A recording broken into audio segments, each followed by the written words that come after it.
My name's Rustin Moore, and I am from Spencer, West Virginia, born in Charleston.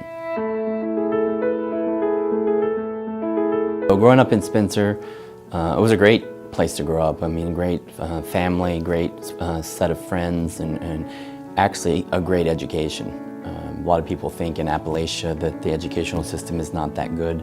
It prepared me extremely well for college and thereafter. And, it was a small town. It was about 4,000 people at the time. It's smaller now because people have moved away. I grew up about 4 miles outside of town, so I was on a small farm. My parents didn't farm it, but I did. Had pretty much every animal you could imagine growing up as a kid. But played sports and was involved in a number of activities and organizations, and then graduated from there and went to West Virginia University. You know, my parents were about hard work, they were about integrity, they were about doing the right thing, and those values were instilled in me, and the teachers that we had at the time were the same.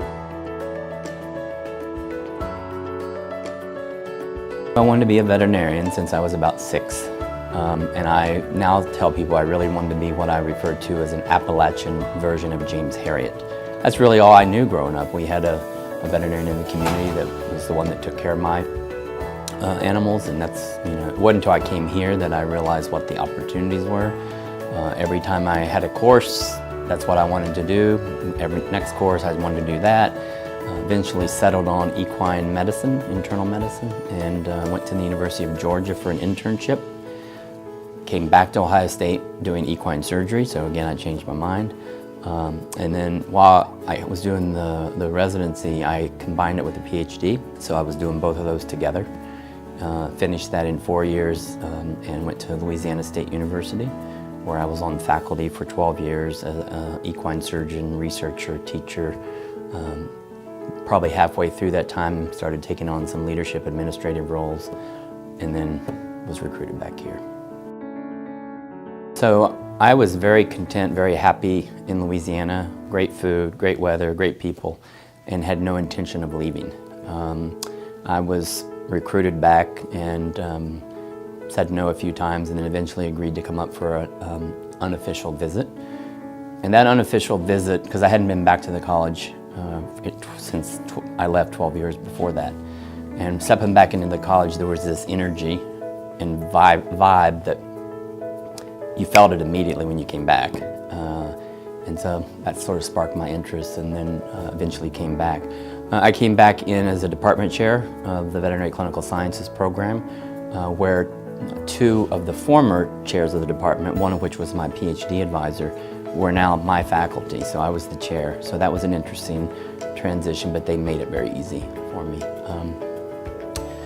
You know, I gave up teaching, I gave up a research program, I gave up doing surgery to come here and serve people. And people ask me, do you miss that? And I'm like, nope. And that's because I think the enjoyment I got out of what I was doing before, I was using the animal as the vehicle, but it was really helping people.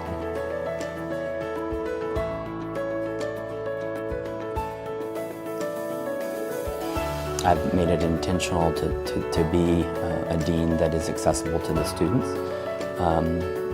They come regularly to talk about, you know, career opportunities and options. Certainly right now my focus is on raising scholarship dollars for our students because of the high tuition and debt load. But part of it's also how do we help them thrive here. So we're looking at a curricular change so we get them out of the classroom. Instead of sitting in a seat for 6 to 8 hours a day, there's experiential learning.